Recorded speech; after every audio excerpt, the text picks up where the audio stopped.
उल्टी पुल्टी लंका सब जारी, चारों ओर से लंका जल रही है, पर कूदी परा पुण्य सिंधु मझारी। वहां से कूद कर हनुमान जी वहां से कूद कर सागर की ओर बढ़ जाते हैं। जब देख लिया अब सारी नगरी जल गई, पूरी लंका मैंने जला दी, तो समुद्र में कूद पड़े। किस लिए? कूदी परा पुण्य सिंधु मझारी, अपनी पूंछ को की अग्नि को शांत करने के, उस अग्नि को बुझाने के लिए, क्योंकि तो अग्नि बहुत ऐसी अग्नि थी कि पूरी लंका जला दी। तो और मुझे इस अग्नि का अब काम नहीं है, तो वो सिंधु के तीर पर गए, सागर में कूद पड़े और अपनी पूंछ को बुझाने लगे। अग्नि शांत करने के लिए क्या किया? दोहे में देखो, पूंछ बुझाई खोई श्रम, धरि लग रूप बहोरी, सुता के आगे ठाड़ भयो कर जोर, सियावर राम जय जय राम, मेरे प्रभु राम जय जय राम। एक बार फिर से बोले, पूंछ बुझाई कोई श्रम, धरि लग रूप बहोरी, जनक सुता के आगे ठाड़ भयो कर जोर, सियावर राम जय जय राम, मेरे प्रभु राम जय जय राम। पूंछ बुझाई खोई श्रम, कितनी थकान हो गई होगी हनुमान जी को। ये हम सोच सकते हैं हनुमान जी को कैसी थकान। वो तो ज्ञान और गुणों के सागर हैं, अतुलित बलिधाम हैं, उनको कैसी थकान, पर फिर भी कितना कार्य किया, एक क्षण के लिए बैठे तक नहीं। शुरू से अगर उस यात्रा को आप याद करें, जब उस सागर को लांघने के लिए छलांग लगाई थी, कितनी चुनौतियां आई हनुमान जी के आगे, किस किस का उद्धार करते हुए लंका में आए, और कितना शिक्षा देनी पड़ी रावण को, कितनी बातें करनी पड़ी रावण के साथ, जानकी अम्बा को आश्वासन दिया, कितने काम किए, और अब इतना बड़ा जो कार्य कर दिया। तो पूछ बुझाई खोई श्रम, धरि लग रूप बहोरी। जब सागर में गिर पड़े, कूद पड़े, अपनी पूंछ की अग्नि बुझाई, तो बुझाने के बाद खोई श्रम, थकावट दूर कर दी। थकावट दूर करने के लिए थोड़ा सा वहां पर विश्राम किया, पूंछ बुझाकर थकावट दूर करके जब थकान दूर हो गई, धरि लग रूप बहोरी। इन शब्दों की व्याख्या करने से पहले एक छोटा सा भाव जो मानस में नहीं है पर वाल्मीकि रामायण में मिलता है, बड़ा दर्द भरा भाव है। जब हनुमान जी ने अपनी पूंछ बुझाई, थकान दूर हो गई, तो सागर के तट पर जब बाहर बैठे हैं, देख रहे हैं अभी भी धुंध होकर के लंका इतनी जल रही है।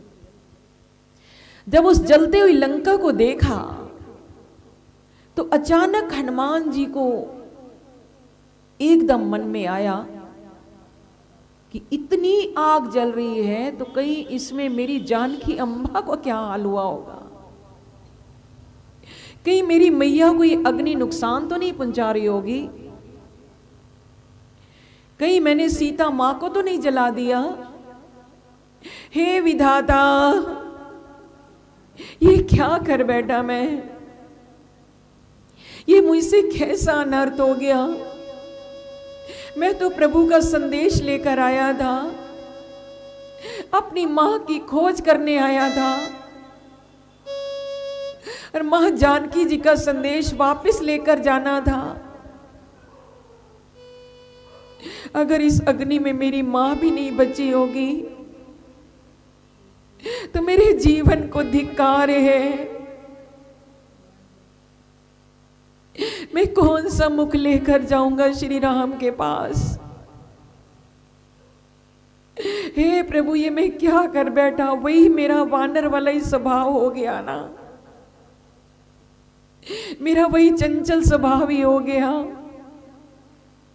मेरी बुद्धि ये क्या कर बैठी है। अगर मेरी मां नहीं बची होगी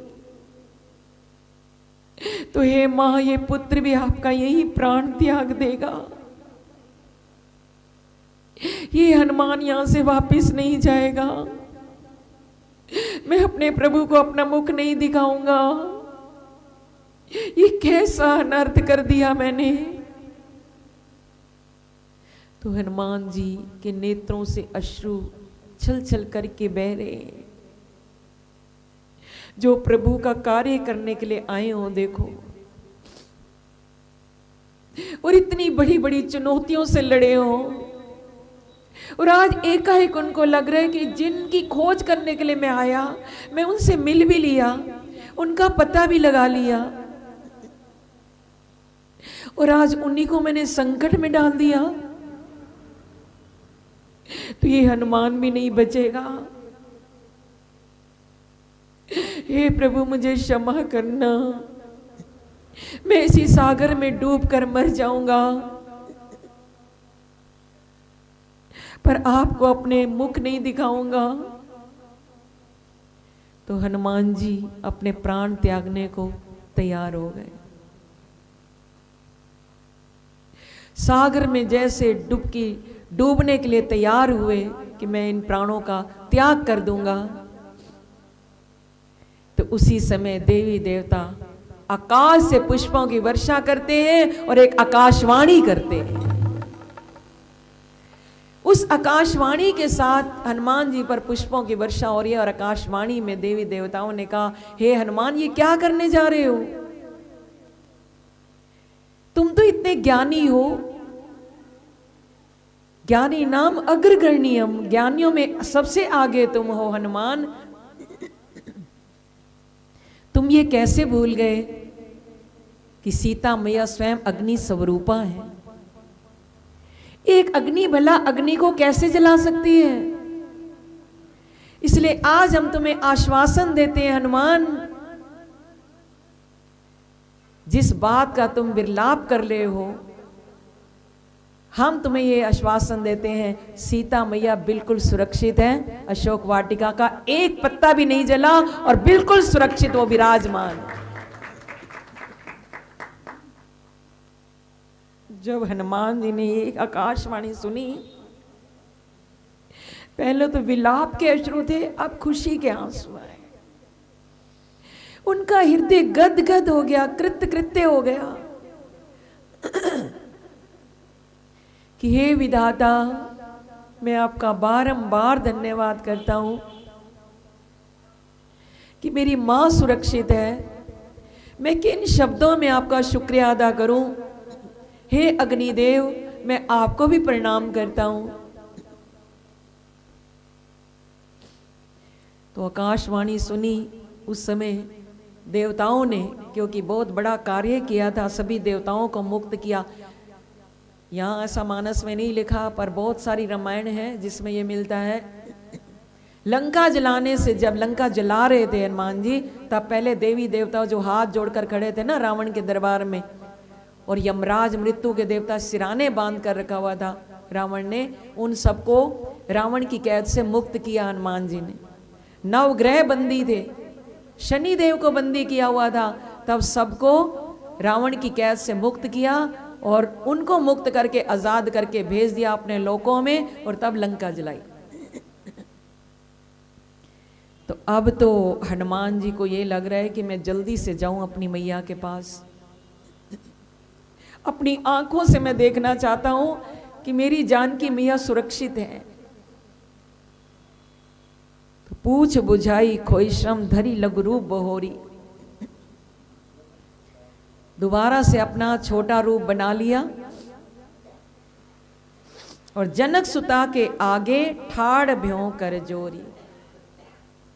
राजा जनक की पुत्री जनक सुता, राजा जनक की पुत्री सीता मैया के पास जल्दी से पहुंच गए हनुमान जी, और उनके आगे हाथ जोड़कर खड़े हो गए, प्रणाम किए। सीता मैया को प्रणाम करें हम भी हनुमान जी के साथ। ठाड़ भयों कर जोरी, हाथ जोड़कर जाकर खड़े हो गए। हे माँ, मैं आपके चरणों में वंदन प्रणाम करने आया हूं। और माँ ने भी अपने बेटे को सुरक्षित देखा तो बहुत प्रसन्न हुई। आगे की चौपाइयाँ पढ़ें। अब हनुमान जी हाथ जोड़कर जब जानकी अम्बा के पास पहुंच गए और खड़े हो गए तो हाथ जोड़कर क्या बोलते हैं? बोले, हे माँ, अब ये कार्य जो मेरा आने का एक कारण था, आपका पता लगा लिया, रावण को भयभीत कर दिया, उसके पुत्र का भी वध कर दिया, राक्षस मार दिए। अब ये जो प्रभु का शत्रु है ना, ये बहुत भयभीत हो चुका है, ये लंका नगरी पूरी जला दी, इससे तो उसको बहुत भय पड़ गया। तो आप कृपा करके मुझे आज्ञा दीजिए कि मैं इस लंका से प्रस्थान करूं और अपने प्रभु श्री राम को आपका संदेश जाकर दूं, आपकी खबर दूं कि मैं आपका पता लगाकर आ गया हूं। ये हनुमान जी ने जानकी अम्बा से प्रार्थना